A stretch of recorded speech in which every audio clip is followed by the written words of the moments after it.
আজকে শরীফ ওসমান হাদির যে মৃত্যুর সাথে লড়াই করছে, তার গুলিটা কানের নিচ দিয়ে ঢুকে ব্রেনে স্পর্শ করেছে, এখানে ড্যামেজ হয়েছে এবং এখানে ফুলে আছে, ব্রেন ফুলে আছে।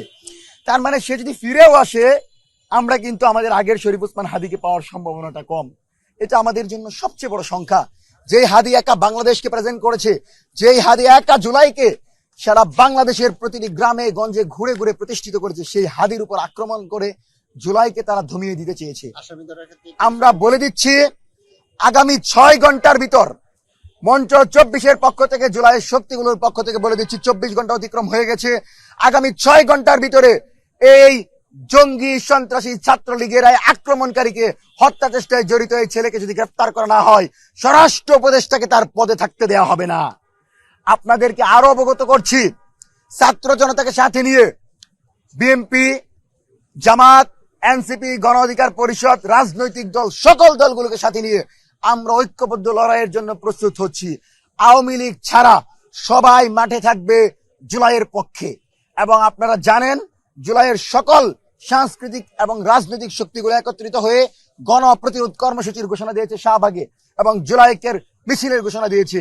তার মানে সবাই কিন্তু একত্রিত হচ্ছে আওয়ামী গুন্ডা মজুগুন্ডার বাহিনীকে, বাকশালী মুজিববাদী বাহিনীকে প্রতিহত করার জন্য। এটা জেনে এবং নির্বাচনের মাধ্যমে যদি বাংলাদেশ একটি ভারসাম্যপূর্ণ রাষ্ট্র হয়ে যায়, তাহলে আওয়ামী লীগ আর ফিরে আসতে পারবে না। এই ভয়ে তারা এখন আওয়ামী লীগ নির্বাচন বানচাল করার জন্য আজকের এই আক্রমণ করেছে। নির্বাচন যেন সুষ্ঠুভাবে না হয় সেজন্য তারা আক্রমণ করেছে। তার মানে আমরা নিজেদের ভেতর কোনো দ্বন্দ্ব করতে চাই না। আমরা এই স্লোগান দিতে চাই না যে নির্বাচনের কোনো আমাদের ফ্যাসিবাদ বিরোধী কোনো প্রার্থী আমাদের উপর আক্রমণ করেছে। আমরা স্পষ্টতই দেখতে পাচ্ছি এখানে আওয়ামী লীগ, ছাত্রলীগ, যুবলীগ জড়িত। এবং তাদের আদাবর থানার যে ঘটনাটা দেখেছেন, যে ওই ছেলে হাদি ভাইয়ের নির্বাচনী প্রচারণায় পর্যন্ত ঢুকে গেছে, অথচ বাংলাদেশের প্রথম সারির নেতা হওয়ার পরেও গোয়েন্দা সংস্থাগুলো সেই তথ্য রাখে নাই। আর পূর্বে চা খাওয়ার বসার পর বলতো জামাত বিএনপির গোপন বৈঠক থেকে 10 জন আটক। তাইলে আজকে কেন আওয়ামী লীগকে ইন্দুরের গর্ত থেকে ধরে গ্রেফতার করেন না? প্রমাণ থাকার পরেও কেন আপনি হাদি ভাইয়ের উপর আক্রমণকারীকে গ্রেফতার করতে পারেন না? তার মানে রাষ্ট্র কাঠামো আপনার হাতে নাই। এই সব বিষয় বিবেচনা করে চরম নিরাপত্তায় হীনতায় ভোগা জুলাই আমরা এই ভাইদেরকে পক্ষ থেকে রাষ্ট্রকে অনুরোধ করছি, সরকারকে অনুরোধ করছি, জনগণকে অনুরোধ করছি, ঐক্যবদ্ধ হন, আওয়ামী লীগের বিরুদ্ধে ঐক্যবদ্ধ হন, আওয়ামী লীগের বিচার প্রক্রিয়ার বিরুদ্ধে লড়াই করেন। আওয়ামী লীগের বিচার নিশ্চিত করতে হবে এবং অপরাধীকে 6 ঘন্টার ভিতর গ্রেফতার করতে হবে, না হলে বাংলাদেশে আবার জুলাই নেমে আসবে। এবং আপনাদেরকে স্পষ্ট বলে দিচ্ছি, কোন রাজনৈতিক দল একে অপরকে কাদা ছোড়াছড়ি করবেন না। স্পষ্টত এখানে দেখা যাচ্ছে আমাদের ফেসিবাদ বিরোধী কোন শক্তি ষড়যন্ত্রে জড়িত ছিল না। সরাসরি আওয়ামী লীগের পৃষ্ঠপোষকতায়, আওয়ামী লীগের পরামর্শে কিলিং মিশন হিসেবে শরীফ ওসমান হাদির উপর আক্রমণ হয়েছে। আমাদের উপর আক্রমণ হতে পারে, আমরা সেটাকে পরোয়া করি না। আমরা আমাদের এই বোনাস জীবনকে পেয়ে আমরা মনে করি শাহাদাতের তামান্না নিয়ে আল্লাহর কাছে যদি চলে যেতে পারি, ইনসাফের পক্ষে লড়াই করে স্বাধীন সার্বভৌম বাংলাদেশ বিনির্মাণের স্বপ্নে যদি আমরা জীবন দিতে পারি, সেটাই আমাদের সবচেয়ে বড় পাওয়া। সেজন্য আপনাদেরকে সর্বশেষ বলছি, শরীফ ওসমান হাদি ভাই শ্বাস প্রশ্বাস নিচ্ছেন এবং তিনি ব্লাড গ্রহণ করছেন, যেটা স্বাস্থ্যের ক্ষেত্রে ইতিবাচক। আমরা আশাবাদী অতি দ্রুত উন্নত চিকিৎসার জন্য হয়তো তাকে ভালো কোনো জায়গায় নেওয়া হবে, অথবা তার চিকিৎসার মাধ্যমে তিনি আমাদের মাঝে ফিরে আসবেন খুব দ্রুত সময়ের ভিতর। সেজন্য আমরা আশাবাদী, কিন্তু শঙ্কা রয়েছে। সেই জন্য দেশের আপামর ছাত্র জনতাকে নিয়ে একটি কথাই বলি, দোয়া করেন, আল্লাহর কাছে চান, আরশের মালিক যদি চায়, ইনশাল্লাহ জুলাইয়ের পুত্র, জুলাইয়ের বীর শরীফ ওসমান হাদি আমাদের ভিতর ফিরে আসবে। ইনকিলাব জিন্দাবাদ, মুজিববাদ মুর্দাবাদ। আওয়ামী লীগ ঢুকেছে, আপনি যদি দেখেন তারা 2 সপ্তাহ যাবৎ প্রচারণা টিমের সাথে জড়িত। তারা সেন্টারে আসে, যেটা হচ্ছে বাংলা মোটরসে। তো সেন্টারে সবার জন্য বসার সুযোগ আছে। তারা সেখানে আসে এবং তাদেরকে যখন মাস্ক খুলতে বলা হয়, তিনি বলে তার প্রবলেম আছে।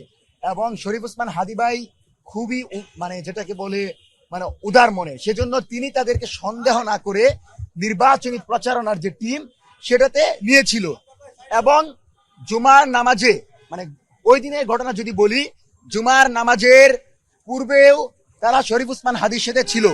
শরীফ ওসমান হাদি যখন জুমার নামাজে প্রবেশ করে, সেই 2 জন ব্যক্তি, অর্থাৎ যিনি কিলিং করেছেন এবং যিনি বাইক চালিয়েছেন, তারা বাহিরে অপেক্ষা করে যে শরীফ ওসমান হাদির গতিবিধি লক্ষ্য করার জন্য। এবং শরীফ ওসমান হাদি যখন নামাজ থেকে বের হয়, তার পরবর্তীতেই তারা তার পিছু নেয় এবং যখন তার উপরে আক্রমণ হয় তারপর থেকে সেই দুজনকে আর খুঁজে পাওয়া যায় নাই। এবং স্পষ্টত বলে দিচ্ছি, তারা তার টিমে ঢুকেছিল, নির্বাচনী সংযোগে অংশগ্রহণ করেছিল এবং তাদের পরিচয় তারা ছাত্রলীগ। এখানে গুপ্ত সুপ্ত কোনো চাঁদাবাজ এইসব কথাই যাদেরকে বোঝা হয় তারা কেউ জড়িত ছিল না। সরাসরি আদাবর থানার ছাত্রলীগের যেই নেতা সে ফয়সাল, সে জড়িত ছিল এবং তার সাথে যে ছিল সেই তথ্যগুলো ইতিমধ্যেই ফরেন্সিক করা হয়েছে মেবি, এবং প্রশাসন জানিয়েছে, যেটা প্রশাসনের পক্ষ থেকে আপনারা পাবেন। এবং তাদেরকে হত্যাকাণ্ডের ব্যাপারে পূর্বে থেকেই সরকারকে অবগত করা হয়েছিল, কিন্তু সে ব্যাপারে সরকার পদক্ষেপ নেয় নাই। সেজন্য ইন্টারিম কোনোভাবে এই দায় এড়াতে পারে না।